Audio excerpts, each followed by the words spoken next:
Hi ಎಲ್ರಿಗೂ. ಈ ವಿಡಿಯೋದಲ್ಲಿ ಇಂದು ನಡೆದ ಜಲಸಂಪನ್ಮೂಲ ಇಲಾಖೆಯ ಸಾಮಾನ್ಯ ಜ್ಞಾನ ಪ್ರಶ್ನೆ ಪತ್ರಿಕೆಯ ಬಗ್ಗೆ ಈ ವಿಡಿಯೋದಲ್ಲಿ ನನಗೆ ಕನ್ಫರ್ಮ್ ಆಗಿರೋ ಆನ್ಸರ್ನಷ್ಟೇ ಬಿಡಿಸಿದ್ದೇನೆ. ನೆಕ್ಸ್ಟ್ ಪಾರ್ಟಲ್ಲಿ ಉಳಿದ ಪ್ರಶ್ನೆಗಳ ಬಗ್ಗೆ ಉತ್ತರಿಸೋಣ. ಬನ್ನಿ ಮೊದಲನೇ ಪ್ರಶ್ನೆ ನೋಡೋಣ. ಫಸ್ಟ್ ಕ್ವಶನ್, ಅಭಯಾರಣ್ಯದ ಹೆಸರು ಮತ್ತು ವಿಭಾಗಗಳನ್ನು ಸರಿಹೊಂದಿಸಬೇಕು. ಅದರಲ್ಲಿ ಫಸ್ಟ್ ಅರಬಿತಿಟ್ಟು ಅಭಯಾರಣ್ಯ ಮೈಸೂರಿನಲ್ಲಿದೆ. ಕಾವೇರಿ ಅಭಯಾರಣ್ಯ ಕೊಳ್ಳೇಗಾಲದಲ್ಲಿದೆ. ಕಪ್ಪತಗುಡ್ಡ ಅಭಯಾರಣ್ಯ ಗದಗ್ನಲ್ಲಿದೆ. ಬಂಕಾಪುರ ತೋಳ ಅಭಯಾರಣ್ಯ ಕೊಪ್ಪಳದಲ್ಲಿದೆ. Answer option 3. ನೆಕ್ಸ್ಟ್ ಕ್ವಶನ್, ಅಳಿವೆಗಳ ಹೆಸರು ಮತ್ತು ಅಳಿವೆಗಳಿರುವ ತಾಲೂಕುಗಳ ಹೆಸರನ್ನು ಸರಿಹೊಂದಿಸಿ. ಕಾಳಿ ನದಿ ಕಾರವಾರ, ಗಂಗಾವಳಿ ನದಿ Ankola, Aghanashini Kumta, Sharavathi Honnavar. Option 4. Next question, ಈ ಕೆಳಗಿನ ಯಾವ ಜೋಡಿಗಳು ಸರಿಯಾಗಿ ಹೊಂದಿಕೆಯಾಗುವುದಿಲ್ಲ? ಮೊದಲು ಎಲ್ಲ ಹೊಂದಾಣಿಕೆಗಳನ್ನು ನೋಡೋಣ. ಮಾಂಟ್ರಿಯಲ್ ಪ್ರೋಟೋಕಾಲ್ ಅಂದ್ರೆ ಓಝೋನ್ ಪದರದ ಸವಕಳಿ ಬಗ್ಗೆ. ಸೊ ಫಸ್ಟ್ ಆಪ್ಷನ್ ರಾಂಗ್ ಇದೆ, ಹಾಗಾಗಿ ಉತ್ತರ ಒಂದು ಮಾತ್ರ. ನೆಕ್ಸ್ಟ್ ಕ್ವಶನ್, ಆಡಳಿತ ವಿಭಾಗಗಳು ಮತ್ತು ಜಿಲ್ಲೆಗಳನ್ನು ಸರಿಹೊಂದಿಸಿರಿ. ಫಸ್ಟ್ ಬೆಳಗಾವಿ ಆಡಳಿತ ವಿಭಾಗ ವಿಜಯಪುರ ಜಿಲ್ಲೆಗೆ, ಬೆಂಗಳೂರು ಆಡಳಿತ ವಿಭಾಗ ಶಿವಮೊಗ್ಗ ಜಿಲ್ಲೆಗೆ, ಕಲಬುರಗಿ ಆಡಳಿತ ವಿಭಾಗ ಬಳ್ಳಾರಿ ಜಿಲ್ಲೆಗೆ, ಮೈಸೂರು ಆಡಳಿತ ವಿಭಾಗ ಚಿಕ್ಕಮಗಳೂರು ಜಿಲ್ಲೆಗೆ. ಸರಿ ಉತ್ತರ ಆಪ್ಷನ್ 3. ಮುಂದಿನ ಪ್ರಶ್ನೆ, ಒಬ್ಬ ವ್ಯಕ್ತಿಯನ್ನು 2 ಅಥವಾ ಹೆಚ್ಚು ರಾಜ್ಯಗಳಿಗೆ ರಾಜ್ಯಪಾಲನಾಗಿ ನೇಮಿಸಲು ಅವಕಾಶ ನೀಡಿದ ಸಂವಿಧಾನದ ತಿದ್ದುಪಡಿ ಯಾವುದು? ಉತ್ತರ 7ನೇ ತಿದ್ದುಪಡಿ. ಮುಂದಿನ ಪ್ರಶ್ನೆ, ಈ ಕೆಳಗಿನ ಕಾರ್ಯಕ್ರಮಗಳನ್ನು ಹೊಂದಿಸಿರಿ.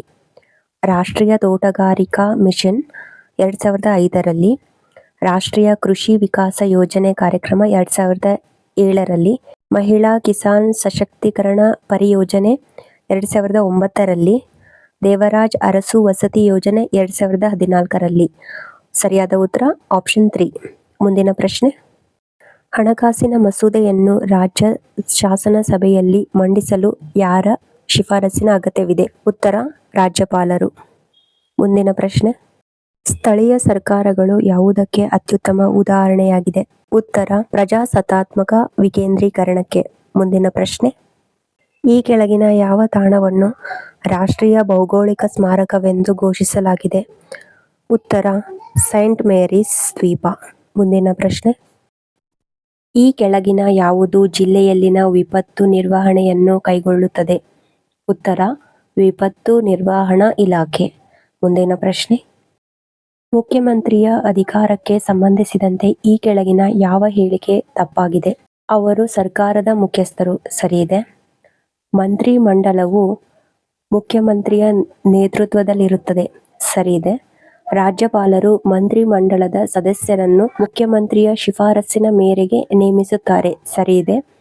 ಮುಖ್ಯಮಂತ್ರಿಗೆ ಖಾತೆ ಹಂಚಿಕೆಯಲ್ಲಿ ಯಾವುದೇ ಅಧಿಕಾರವಿಲ್ಲ. ಅದು ತಪ್ಪು. ಸರಿಯಾದ ಉತ್ತರ ಆಪ್ಷನ್ 4. ಮುಂದಿನ ಪ್ರಶ್ನೆ, ಕರ್ನಾಟಕದಲ್ಲಿ ರೈತ ಶಕ್ತಿ ಯೋಜನೆಯು ಇದಕ್ಕೆ ಸಂಬಂಧಿಸಿದ್ದು? ಉತ್ತರ ರೈತರಿಗೆ ಡೀಸೆಲ್ಗೆ ಧನ ಸಹಾಯ. ಮುಂದಿನ ಪ್ರಶ್ನೆ, ಸಹಕಾರಿ ಸಾಮಾನ್ಯ ಸಭೆಯ ನೋಟಿಸನ್ನು ಈ ವಿಧಾನದ ಮೂಲಕ ಕಳುಹಿಸಬಹುದಾಗಿದೆ. ಉತ್ತರ ಆಪ್ಷನ್ 4. ಅಂದರೆ ಒಂದು ನೋಂದಾಯಿತ ಅಂಚೆ ಮುಖಾಂತರ ಅಥವಾ ಇಮೇಲ್ ಮುಖಾಂತರ. ಮುಂದಿನ ಪ್ರಶ್ನೆ, ಈ ಕೆಳಗಿನವುಗಳಲ್ಲಿ ಯಾವುದು ಸರಿಯಾಗಿ ಜೋಡಿಯಾಗಿರುವುದಿಲ್ಲ? ಆಪ್ಷನ್ 3 ಮೆಕ್ಕೆಜೋಳ ಟೆಕ್ ಪಾರ್ಕ್. ಅದು ಮೈಸೂರಿನಲ್ಲಿಲ್ಲ, ರಾಣೆಬೆನ್ನೂರಿನಲ್ಲಿದೆ. ಮುಂದಿನ ಪ್ರಶ್ನೆ, ಕನಿಷ್ಠ ಬೆಂಬಲ ಬೆಲೆಯಲ್ಲಿ ಎಷ್ಟು ಬೆಳೆಗಳು ಬರುತ್ತದೆ? ಕೃಷಿ ಬೆಳೆ ಮತ್ತು ತೋಟಗಾರಿಕೆ ಬೆಳೆಗಳಲ್ಲಿ. ಉತ್ತರ 22 ಬೆಳೆಗಳು. ಮುಂದಿನ ಪ್ರಶ್ನೆ, ಈ ಕೆಳಗಿನ ಯಾವುದು ಜನಸಂಖ್ಯಾ ಸಂಯೋಜನೆಗೆ ಸಂಬಂಧಿಸಿರುವುದಿಲ್ಲ? ಉತ್ತರ ಶ್ರಮದ ಪೂರೈಕೆ.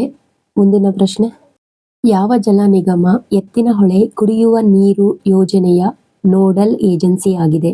ಉತ್ತರ ವಿಶ್ವೇಶ್ವರಯ್ಯ ಜಲ ನಿಗಮ ನಿಯಮಿತ. ಮುಂದಿನ ಪ್ರಶ್ನೆ, ಈ ಕೆಳಗಿನವುಗಳನ್ನು ಹೊಂದಿಸಿರಿ.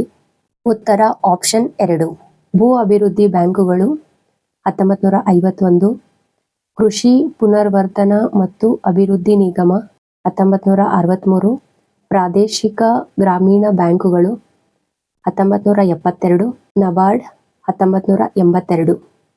ಮುಂದಿನ ಪ್ರಶ್ನೆ, ಯಾವ ವಲಯದಲ್ಲಿ ಮರೆಮಾಚಿದ ನಿರುದ್ಯೋಗ ಸನ್ನಿವೇಶವನ್ನು ಎದುರಿಸುವ ಸಾಕಷ್ಟು ಸಂಭವನೀಯತೆ ಇದೆ? ಉತ್ತರ, ಕೃಷಿ ವಲಯ. ಮುಂದಿನ ಪ್ರಶ್ನೆ, ವಿವಿಧ ರೈತಪರ ಯೋಜನೆಗಳನ್ನು ಕ್ರೋಢೀಕರಿಸುವ ಮೂಲಕ ಸಮಗ್ರ ಕೃಷಿಯನ್ನು ಉತ್ತೇಜಿಸಲು ಕರ್ನಾಟಕ ರೈತ ಸಮೃದ್ಧಿ ಯೋಜನೆ ಅನುಷ್ಠಾನವನ್ನು ಯಾವ ವರ್ಷದ ಆಯವ್ಯಯದಲ್ಲಿ ಪರಿಚಯಿಸಲಾಗಿದೆ? ಉತ್ತರ, 2024ರಿಂದ 25. ಮುಂದಿನ ಪ್ರಶ್ನೆ, ಕರ್ನಾಟಕ ರಾಜ್ಯ ಆಯವ್ಯಯ 2024-25ರ ಒಟ್ಟು ಖರ್ಚು ಎಷ್ಟು? ಉತ್ತರ, 3,71,383 ಕೋಟಿಗಳು. ಮುಂದಿನ ಪ್ರಶ್ನೆ, ಆರ್ಥಿಕ ವರ್ಷ 2024ರಿಂದ 25ಕ್ಕೆ ಹೊಸ ಸರಾಸರಿ ಮಹಾತ್ಮ ಗಾಂಧಿ ರಾಷ್ಟ್ರೀಯ ಗ್ರಾಮೀಣ ಉದ್ಯೋಗ ಖಾತರಿ ಯೋಜನೆ ದಿನಗೂಲಿಯನ್ನು ಎಷ್ಟಕ್ಕೆ ನಿಗದಿಪಡಿಸಲಾಗಿದೆ? ಉತ್ತರ, 349 ರೂಪಾಯಿ. ಮುಂದಿನ ಪ್ರಶ್ನೆ, ಕರ್ನಾಟಕದಲ್ಲಿ ಪಂಚಾಯತ್ ರಾಜ್ ವ್ಯವಸ್ಥೆಯ ರಚನೆ ಈ ಕೆಳಗಿನಂತಿದೆ. ಈ ಕೆಳಕಂಡವುಗಳಲ್ಲಿ ಸರಿಯಾದ ಆಯ್ಕೆಯನ್ನು ಗುರುತಿಸಿ. ಉತ್ತರ, 3 ಹಂತಗಳು: ಗ್ರಾಮ ಪಂಚಾಯತಿ, ತಾಲೂಕು ಪಂಚಾಯತಿ, ಜಿಲ್ಲಾ ಪಂಚಾಯತಿ. ಮುಂದಿನ ಪ್ರಶ್ನೆ, ಕೆಳಗಿನ ಸಮಿತಿಗಳಲ್ಲಿ ಯಾವುದು ಪಂಚಾಯತ್ ರಾಜ್ ಸಂಸ್ಥೆಗೆ ಸಂಬಂಧಿಸಿಲ್ಲ? ಉತ್ತರ, PVN ರಾವ್ ಸಮಿತಿ. ಈ ಸಮಿತಿ ಹಣಕಾಸಿಗೆ ಸಂಬಂಧಿಸಿದ ಸಮಿತಿಯಾಗಿದೆ. ಮುಂದಿನ ಪ್ರಶ್ನೆ, ಸಂವಿಧಾನದ ಯಾವ ಅನುಚ್ಛೇದವು ಪಂಚಾಯತ್ಗಳ ಅಧಿಕಾರಗಳು, ಪ್ರಾಧಿಕಾರ ಮತ್ತು ಜವಾಬ್ದಾರಿಗಳ ಬಗ್ಗೆ ವ್ಯವಹರಿಸುತ್ತದೆ? ಉತ್ತರ, ಅನುಚ್ಛೇದ 243G.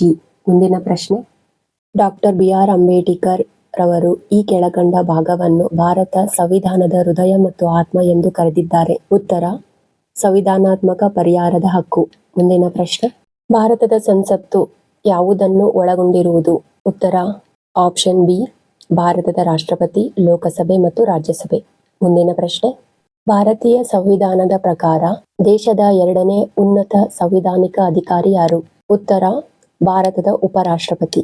ಮುಂದಿನ ಪ್ರಶ್ನೆ, ಚೋಳರ ಗ್ರಾಮ ಸಭೆಗಳ ಕುರಿತು ಉತ್ತಮ ವಿಶ್ಲೇಷಣೆಯೊಂದಿಗೆ ಸಂಬಂಧಿಸಿರುವ ಶಾಸನ? ಉತ್ತರ, ಉತ್ತರಮೇರೂರು ಶಾಸನ. ಮುಂದಿನ ಪ್ರಶ್ನೆ, ರಾಜಾರಾಮ್ ಮೋಹನ್ ರಾಯರ ಮೊದಲ ಸಂಸ್ಥೆ ಯಾವುದು? ಉತ್ತರ, ಬ್ರಹ್ಮ ಸಮಾಜ. ಮುಂದಿನ ಪ್ರಶ್ನೆ, ಈ ಕೆಳಗಿನ ಯಾವ ಪ್ರಾಚೀನ ಅರಸರು ಕಾಶ್ಮೀರದಲ್ಲಿ 4ನೇ ಬೌದ್ಧ ಮಹಾಸಭೆಯನ್ನು ನಡೆಸಿದರು? ಉತ್ತರ, ಕನಿಷ್ಕ. ನೆಕ್ಸ್ಟ್ ಪಾರ್ಟ್ ಅಲ್ಲಿ ಇನ್ನುಳಿದ ಪ್ರಶ್ನೆಗಳನ್ನು ಉತ್ತರಿಸೋಣ. Thank you for watching.